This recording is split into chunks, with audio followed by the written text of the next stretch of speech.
Today we're going to be matting our cyanotype print. This demo is also going to work for when you're matting a photograph as well.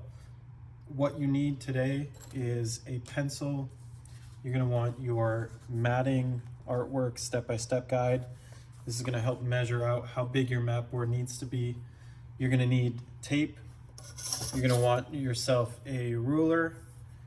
You're going to want a black backing board, which you can kind of see at what table we're at. It's where the mat board is underneath. You're going to want black mat board that is going to be as big or bigger than your image surface. So my image is this big, and my black backboard is exactly that big or bigger. You're also going to want to grab, in the later stages, a scrap piece of mat board, which can be also found below, or we have colored selections, depending on what the project is, colored selections to the right of me, to the right of the light box.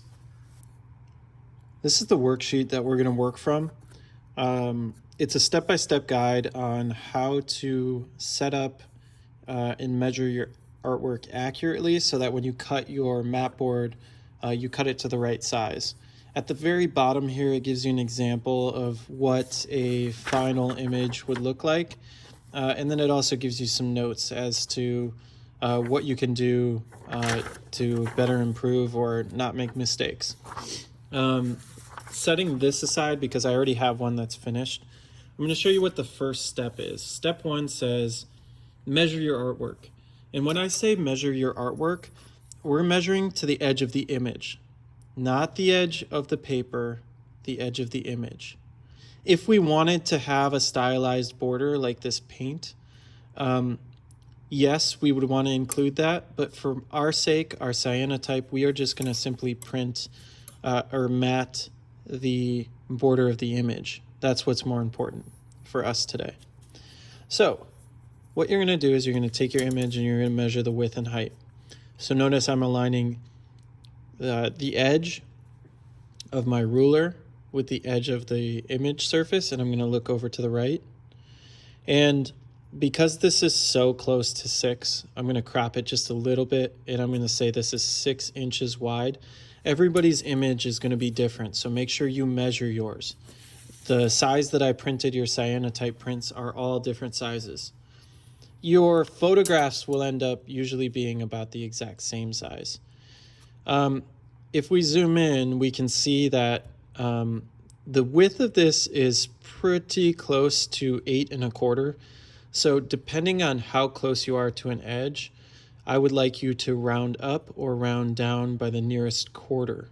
And remember, quarters are every 2 on these rulers.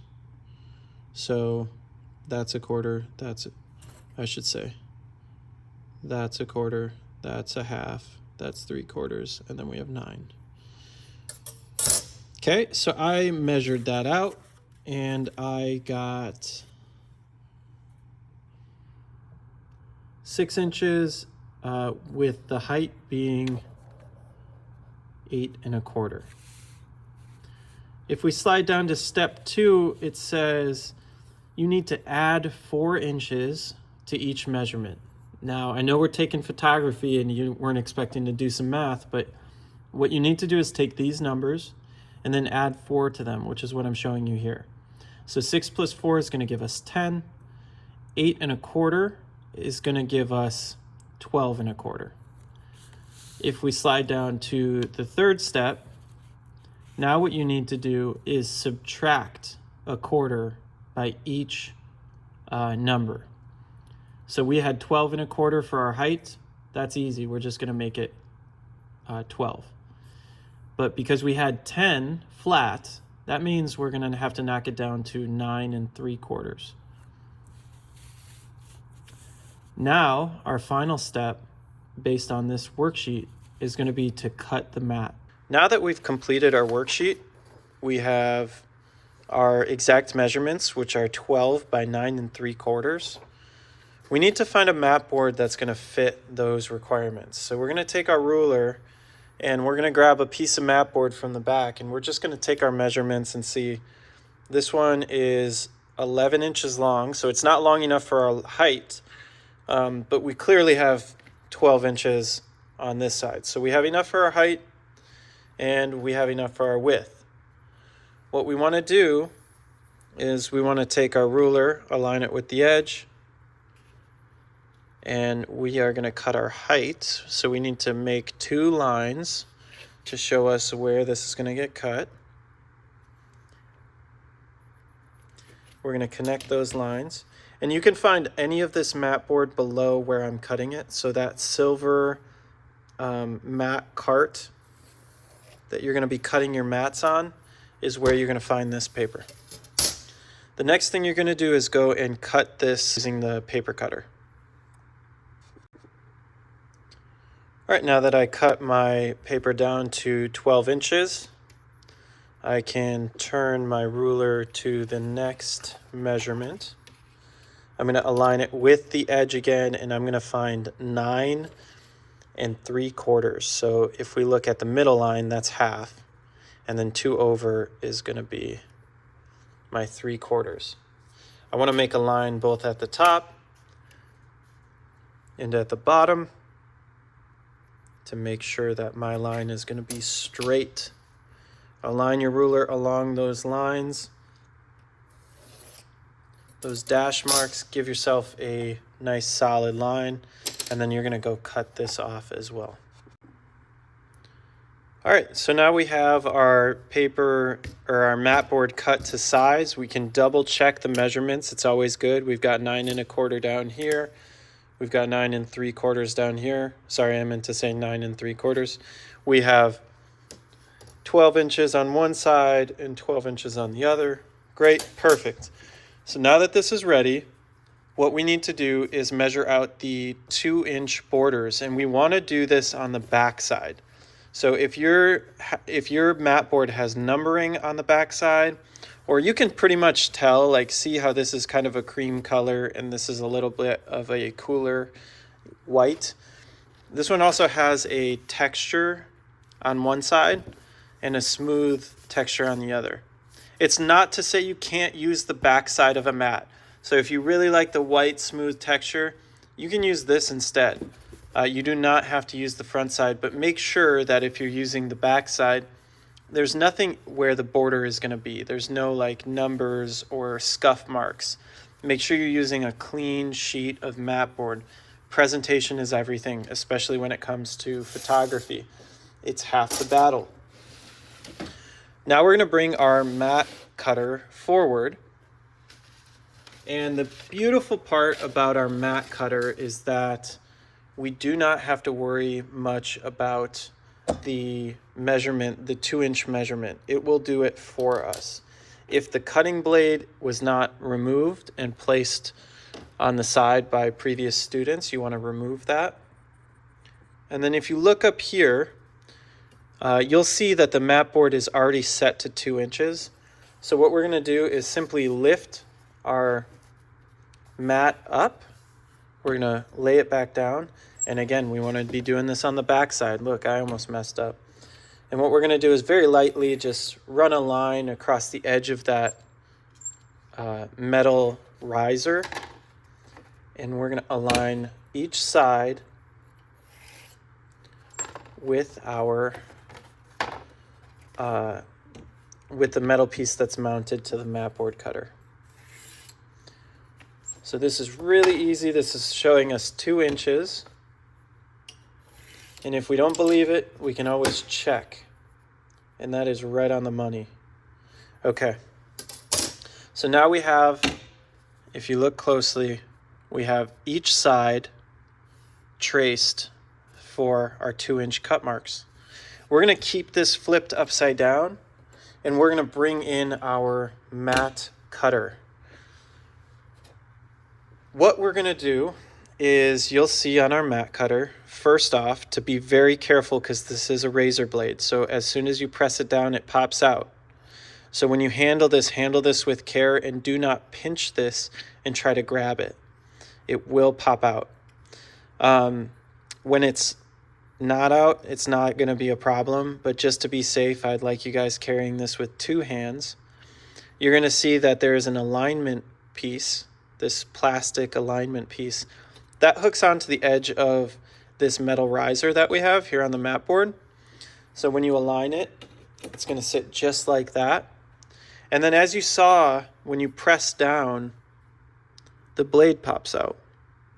What you want to do is cut in the direction that the blade is pointing. So if you look at this, we need to cut from right to left. And that's what we're going to do. We're going to set our alignments on the blade, on the metal riser. You're also going to see right here that there is a line that indicates a start-stop line. You want to align that middle line, the bold middle line, with the edge of your right side border line. I like to hold it in place with multiple hands to make sure that the blade doesn't shift.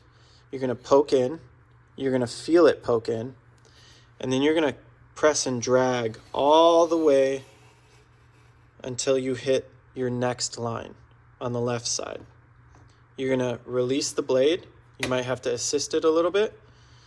You're going to then lift the blade and the cutter up. You're going to rotate to the next side, and you're going to repeat this process. You're going to align the bold dash mark with your border line. Cut all the way to the left side to meet your other border line. Release, and just keep repeating this process. Press firmly, and try not to, I guess I would say, try not to be careless with this, because depending on how you cut it, depends on how the presentation ends up looking. Take your time, it's only 4 cuts. And here we're on our last one. Try not to overshoot the cuts either. If you did it correctly, it should just pop out for you just like that. And boom, we have a beautiful mat right here. And we can double check to see how we did real quick, because it should fit our image nicely. And now that we have the mat board cut and the image ready, or at least we think it's ready, we're going to move on to the next step. First and foremost, if we look at the size of the paper compared to the mat, it's very close in size. And so just to give us a little more room to work with, we're going to trim both the top and the bottom closer to the image edge so that we have some more room to shift the image if we wanted to crop it slightly. Now you can see I got rid of a lot of that excess that we don't really need on the outside, because we're only framing this picture. And we also want to make sure that it fits within our frame. So if we correctly measured this, we should have an image that fills the entire frame. If you did it, if you maybe made your opening too large, you might see a little bit of your border showing up. Or if you made it too small, which we can work with too small, we'd rather be too small than too big, but you'd be cropping a ton of your image if you made it way too small. So you might want to check your measurements again and give it a shot. Give it a second shot. So we want to align this so that we don't see any of those edges, and that looks pretty good to me. We're going to take our tape, and we're going to flip our mat board upside down with the paper aligned. So we're going to take that, we're going to pinch it and hold it in place. Release, and we're going to take our tape. And honestly, you guys, just one piece of tape is going to do.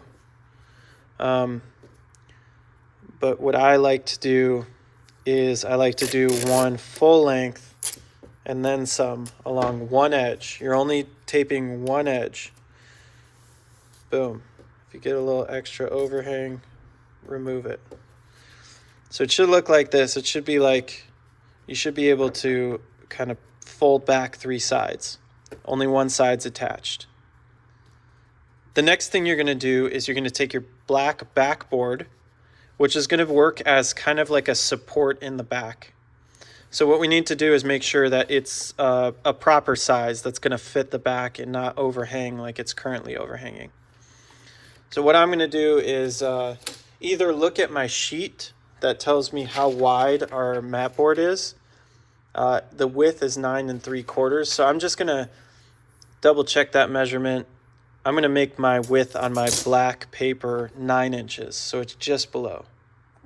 Now that we're back with our black backing, this is just going to further support our image. And when we're ready and we have it fitting the image according, I want this all to be taped shut. And just like that, you guys, we have a nicely matte image. The final step here is to sign your name. Here you want to be careful. I got a little glitter on there. You also want to be careful of your matting frame. You don't want to get this dirty. So I would go back and I would erase any pencil marks that are on there or any sort of blemishes that ended up happening. I need to know whose image this is. So on the back, find an open space and write your name.